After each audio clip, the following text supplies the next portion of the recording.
बिस्मिल्लाहिर्रहमानिर्रहीम। अस्सलाम वालेकुम। आज 8 मार्च बरोज़ सोमवार हम बात करेंगे 4 अहम इशूज़ के हवाले से। मरीम नवाज़ और शहबाज शरीफ के ख़िलाफ़ गैर कानूनी कब्ज़ा केस की आज समाअत हुई है लाहौर की सिविल अदालत में। बड़ी अहम समाअत थी, वो डिटेल्स मैं आपके साथ शेयर करूँगा। मरीम नवाज़ ने कल धमकियाँ दी थी और उन धमकियों पर अमल दरामद शुरू कर दिया है। जो नून लीगी जो आप उनको कोई भी वर्ड दे सकते हैं जो, और ये सारे रहनुमा हैं। अभी ये मामला शेर जवान फोर्स या गुल्लू भट्टों तक नहीं पहुंचा। ये जो इनके सीनियर रहनुमा हैं वो एक्शन में आ गए हैं और ये मामला किस तरफ लेकर जाना चाहते हैं, और इस हद तक ये खौफजदा हैं और इस हद तक ये गुस्से में हैं कि ऐसी बात कम से कम रहनुमाओं को या जो बड़े किसी भी जमात के होते हैं उनको ज़ेब नहीं देती। वो डिटेल्स मैं आपके साथ शेयर करूंगा। 2 एंकर्स हैं और वो एंकर्स कम और पीटीआई के मुखालिफ ज़्यादा बन गए हैं और उन्होंने मीडिया में और जो एक सहाफ़त है उसके असूलों को बर्बाद कर दिया है।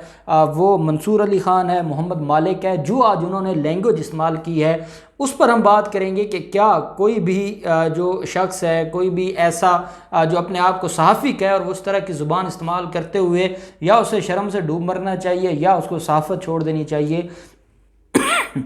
दूसरी तरफ हम देखते हैं जो मामला है डस्का इलेक्शन के हवाले से, उस पर इलेक्शन कमीशन ने मरीम नवाज़ी का एक और सबूत दिया, उसके ऊपर भी हम बात करेंगे।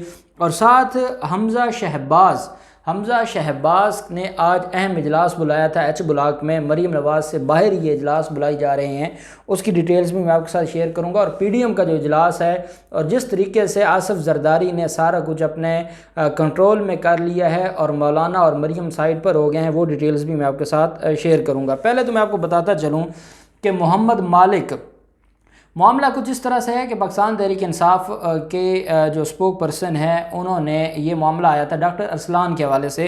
वो डिजिटल मीडिया को भी देखते हैं और वो सारे मामलात को देखते हैं। उनकी तरफ से एक ट्वीट किया गया था और ये कहा गया था कि जो मोहम्मद मालिक ने एक स्टोरी की है कि उस्मान बुज़ार की छुट्टी होने वाली है या उस्मान बुज़ार घर जा रहा है, तो उन्होंने कहा ऐसी कोई बात नहीं है, ये गलत अफवाह है और हम इसकी मजम्मत करते हैं और मीडिया को अच्छे तरीके से अपना किरदार निभाना चाहिए। जिस पर मोहम्मद मालिक ने पहले तो गुस्सा किया और मोहम्मद मालिक ने ये कहा कि आपको क्या पता, आपके लेवल की बात ही नहीं है, ये बड़े लेवल की बात है जो मुझे पता है कि उस्मान बुज़ार की छुट्टी होने वाली है। इस पर सोशल मीडिया पर लोगों ने उसका मजाक उड़ाना शुरू कर दिया।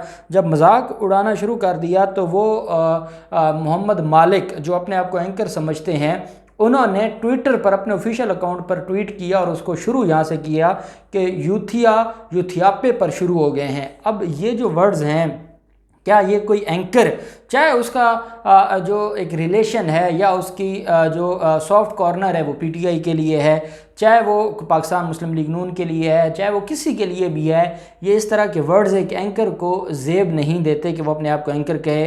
दूसरी तरफ हम देखते हैं कि मंसूर अली ख़ान, जो मामला हुआ है पाकिस्तान तहरीक इंसाफ के कारकुनान का और पाकिस्तान मुस्लिम लीग नून के रहनुमाओं का, लड़ाई हुई, जो भी हुआ, उस पर मंसूर अली ख़ान ने जितनी गलीज़ गालियाँ दी हैं, मैं समझता हूँ कोई ऐसी गाली बच्ची नहीं है जो उसने पाकिस्तान तहरीक इंसाफ के कारकुनान को नहीं दी। तो ये चीज़ें ज़ेब नहीं देती, ये चीज़ें जो किसी भी तरह से उनको ऐसा नहीं करना चाहिए। हम लोग हैं, हम तो सहाफ़ी नहीं हैं और हम तो चलें वैसे तज्ज़िया करते हैं, लीगल जो हमारा एनालिसिस है या अपने लॉ से रिलेटेड, लेकिन कभी भी जो चंद अल्फाज मौलाना फजल रहमान के लिए इतनी तनकीद होती है कि इनको मौलाना क्यों कहते हैं, लेकिन हमारी अखलाकियात है कि जो उनका नाम पुकारा जाता है उसी नाम से हम पुकारते हैं, चाहे उनका करैक्टर जैसा भी है या उनके बारे में जो सोशल मीडिया पर जो नाम रखा हुआ है मैंने कभी नहीं वैसा नहीं बोला।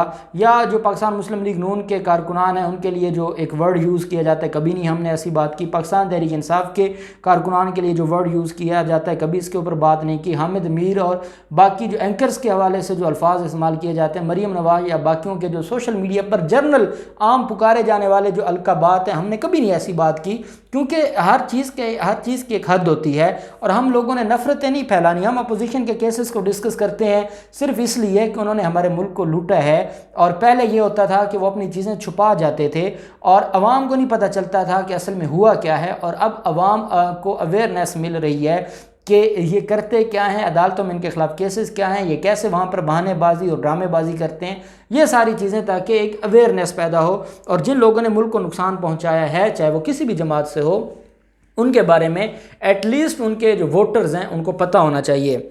تو اس کی ہم مذمت کرتے ہیں. یہ جو اس طرح کے الفاظ ہیں، یہ اس طرح کے جو کمنٹس جو ہمارے میڈیا کے لوگ دے رہے ہیں. پھر ہم بات کریں گے مریم نواز اور شہباز شریف کے خلاف جاتی امرا اور رائے ونڈ میں 4000 کنال غیر قانونی اراضی قبضہ کیس ہے. اور یہ جو کیس فائل کرنے والے ہیں ان کا یہ موقف ہے کہ 1911 سے وہ اور ان کی فیملی کے لوگ، جو اوریجنل الاٹی ہے وہ آج بھی زندہ ہے اور اس نے یہ کیس فائل کیا ہے.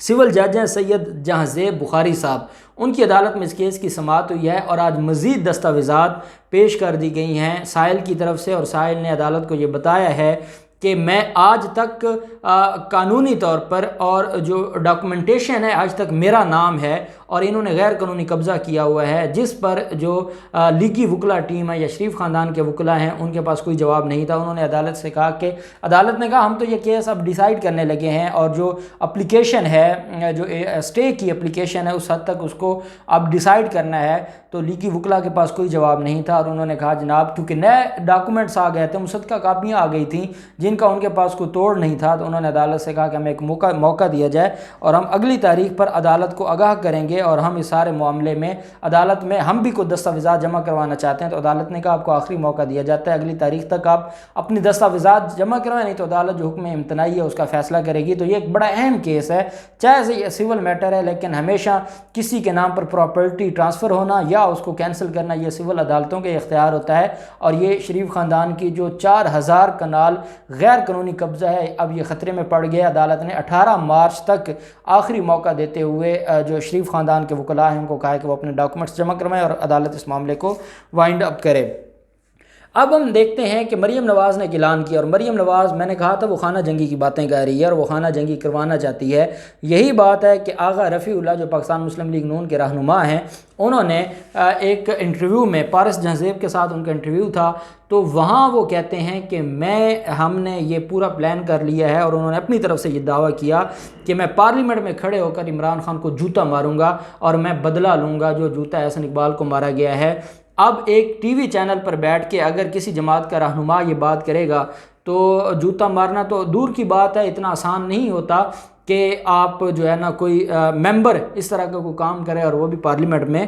تو یہ معاملہ تو چلو بعد میں دیکھا جائے گا، لیکن اس طرح کی بات کرنا میں سمجھتا ہوں کہ ان لوگوں کو تھوڑی سی شرم آنی چاہیے کہ اگر کوئی کارکن کرے تو سمجھ آتی ہے، جب اگر آپ جیسے رہنما یا جو ایم پی ایم این اے ہیں وہ ایسی بات کریں تو ایسا جو ہے وہ بالکل ہی ان کو زیب نہیں دیتا. شاہد خاقان عباسی ایئر وائی پر بیٹھ کر یہ کہہ رہے ہیں کہ میرے ساتھ جو بدماشی کرے گا میں اس کے ساتھ بدماشی کروں گا، مجھے 1 تھپڑ مارے گا میں 10 تھپڑ ماروں گا، مجھے 1 گالی دیں گے میں 20 گالیاں دوں گا. یہ ہیں کیسے لوگ ہیں؟ اگر اتنی غیرت تھی تو جس دن آپ کی امریکہ میں پتلون اتاری گئی تھی اور پینٹ اتاری گئی تھی اس دن آپ غیرت کھاتے نا. آپ کو کارکنان پر تو بہت غصہ آ رہا ہے اور اتنا غصہ ہے کہ وہ دن بدن بڑھتے ہی جا رہا ہے، وہ غصہ ختم ہونے کا نام ہی نہیں لے رہا اور آپ کے اندر کی جو فرسٹریشن ہے وہ بڑھتی جا رہی ہے جو کسی بھی طرح سے جس کو قبول نہیں کیا جا سکتا. اب جو معاملہ ہے چودھری ندیم خادم، یہ پاکستان مسلم لیگ نون کے رہنما بھی ہیں اور یہ سابق ایم پی ہیں. انہوں نے رات ایک شہری پر حملہ کیا ہے اور حملہ کر کے اپنے غنڈوں کے ساتھ حملہ کیا ہے اور حملہ کرنے کے بعد نہ صرف حملہ کیا گیا ہے بلکہ انہوں نے ان غنڈوں نے پی ایم ایل این کے غنڈوں نے 31 لاکھ روپے بھی ان سے جو ہے وہ اٹھا لیا ان کا ڈاکہ زنی کرتے ہوئے، اور ایک ان کی لائسنسی جو بندوق تھی وہ بھی اٹھا لی ہے. اور اس پر جب آپ نے وہ ویڈیو دیکھی ہوگی کہ جب پولیس ان کو گرفتار کرنے آتی ہے تو وہ گرفتار کرتے کرتے وہ اتنی غلیظ گالیاں دے رہے ہوتے ہیں کہ بندہ وہ سن نہیں سکتا، وہ سوچ نہیں سکتا. یہ تربیت ہو رہی ہے جو مریم نواز کر رہی ہیں اور یہ تربیت آج وزیر اعظم عمران خان کی جو سربراہی میں ہو رہا ہے ترجمانوں کا اجلاس، تو وزیر اعظم عمران خان نے کہا ہے کہ 2 چیزوں کو بڑا کلیئرلی دیکھ لیں. ایک جو مریم نواز کی طرف سے ایجنسیز کا الزام لگایا جا رہا ہے اس کو دیکھیں، اور دوسرا ٹکٹ خریدنے اور فروخت کرنے کی جو بات ہے اس پر ہر حال میں ایکشن لیا جائے اور ان کو بالکل معافی نہیں ملنی چاہیے. پی ڈی ایم کا اجلاس آپ دیکھتے ہیں، پی ڈی ایم کے اجلاس میں یوسف رضا گیلانی کی حد تک ان کا کنسنسس ہو چکا ہے. پہلے مریم نواز کی جو پارٹی کی سینیٹر تھیں وہ ہار جاتی ہیں اور پاکستان پیپلز پارٹی صرف اپنا آدمی جتواتی ہیں، پھر اب وہ چیئرمین بھی اپنا بنوا رہے ہیں اور مریم نواز اور مولانا उनके हिस्से में कुछ नहीं आया और सारा कुछ जो है उसको उसका बेनिफिट लेने वाले और उसका फ़ायदा लेने वाले वो पाकिस्तान पीपल्स पार्टी है, पाकिस्तान मुस्लिम लीग हो, JUIF हो, किसी के हाथ कुछ नहीं आया। और ये PDM का ये पूरा प्री प्लान था। उसकी वजह यह आज बिलावल जरदारी ने कहा है कि जो लोग कहते थे सेनेट इलेक्शन का बाइकआउट करें या ज़िमनी इलेक्शन का बाइकआउट करें, आज उनको मेरी बात समझ आ रही होगी। वो बेसिकली मरीम नवाज़ और मौलाना फजलुर रहमान के ऊपर तंज कर रहे थे या उनको उनकी औकात दिखा रहे थे कि आप लोग कहते थे कि बाइकआउट किया जाए, लेकिन बाइकआउट करने से क्या होना था, जो मैं कहता था वो दुरुस्त था और वो सबके सामने आ गया है। अब इन सारे मामलात पर मैं समझता हूँ हमज़ा शहबाज ने सियालकोट के ज़िमनी इलेक्शन के हवाले से इजलास बुलाया हुआ था और उस इजलास में जो राना सनाउल्लाह, ख्वाजा साद रफ़ीक, वो ख़ास ग्रुप जो है वो सारे का सारा मौजूद था। मरीम नवाज़ ग्रुप का कोई शख्स नहीं था। मैंने आपको बताया था ये ज़बरदस्ती वहाँ पर बैठी हैं क्योंकि नवाज़ शरीफ जो है वो उस सारे मामले पर हैं और अब जो बिलावल जरदारी हैं वो भी समझ गए हैं कि ये दो ग्रुप हैं, वो अलग अलग दोनों ग्रुपों को देख रहे हैं। तो मरीम नवाज़ PDM के इजलास में थी, हमज़ा शहबाज नून लीग के इजलासेस भी कर रहे हैं, अपनी पॉलिसीज़ भी बना रहे हैं और वो अपने मामलात को देख रहे हैं और वो इनको नहीं छेड़ रहे और इनके आपस के मामलात जो हैं वो खुलकर अब सामने आ गए हैं। अब देखते ये हैं कि लॉन्ग मार्च के बारे में क्या ऐलान होता है, क्योंकि मरीम नवाज़ और मौलाना का एक ही मौक़िफ़ था कि लॉन्ग मार्च ज़रूर होना चाहिए। अब देखते हैं लॉन्ग मार्च होता है या नहीं होता। जो भी डिटेल्स होंगी हम आपके साथ शेयर करते रहेंगे।